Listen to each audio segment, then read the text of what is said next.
Hello everyone, কেমন আছো তোমরা সবাই? আর আমি কিন্তু বেশ ভালোই আছি। ওই এখন বাজে 9:30-10টা মতো, আর বাইরের ওয়েদারটা ছিল ভীষণ রোদ আজকে, মানে খুব সুন্দর একটা ওয়েদার।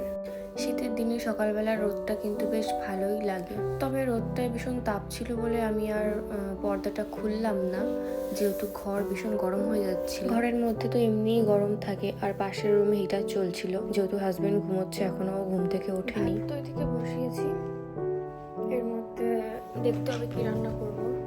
সবজি নিচে যাব দোকানে। আর আমি একটু ব্যালকনিতে এসেছিলাম, হালকা হাওয়া হচ্ছিল, তার সঙ্গে রোদ বেশ ভালো। তো নিচে দোকানে গিয়ে একটু দেখি সবজি কি দিয়ে কি আছে। আজ দেখি কটা উচ্ছে পেলে উচ্ছে নিয়ে আসবো, অনেকদিন উচ্ছে খাই না, সেই বাড়িতে খেয়েছি, এখানে এসে তো উচ্ছে খাইনি।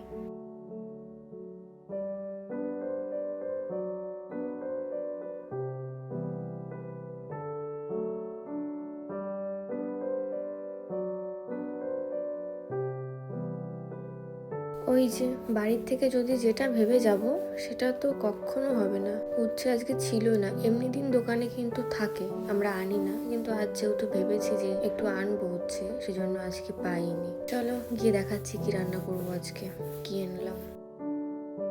আর এদিকে ভাত হতে আর 23 মিনিট বাকি আছে।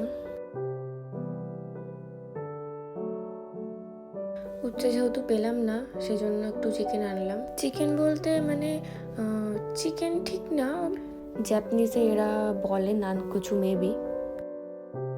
তো সেটা দিয়েই আজ একটু সয়াবিন রান্না করব। যদিও বা রান্না করতে আমি এক্সপার্ট একদমই না, তবুও টুকটাক করে খাওয়ার মতন রান্না করতে পারি।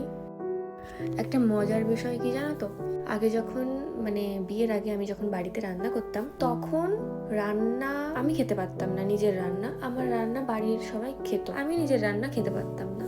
কিন্তু বিয়ের পর ওই বাড়িতে আমি রান্না করে তখন নিজের রান্না নিজের ভীষণ ভালো লাগতো। যেদিন নিজে রান্না করতাম না, সেদিন আমার একটু খারাপ লাগতো যে আমি রান্না করে খেতে পারলাম না। মানে নিজের রান্নাটা তখন এত ভালো লাগতো। কিন্তু বিয়ের আগে নিজের রান্না তো আমি খেতেই পারতাম না।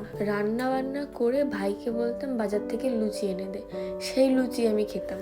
তবু নিজের রান্না করা খাবার আমি খাবোই না, কারণ আমার নিজের প্রতি কোনো কনফিডেন্স ছিল না। ওই শখে পড়ে রান্না করতাম। তবে পরে সেটা আস্তে আস্তে অনেকটাই পরিবর্তন হয়েছে, এখন আমি যথেষ্ট আগের তুলনায় অনেক ভালোই রান্না করি। মাঝে মধ্যে মার কাছে ফোন করে মার কাছ থেকে শুনে শুনে রান্না করি, দেখাই ভিডিও কলে যে হয়েছে কি না, এখন কি দেব, এই সমস্ত কিছু। আর এই যে দেখতে দেখতে আমার রান্নাও প্রায় শেষ। So tata.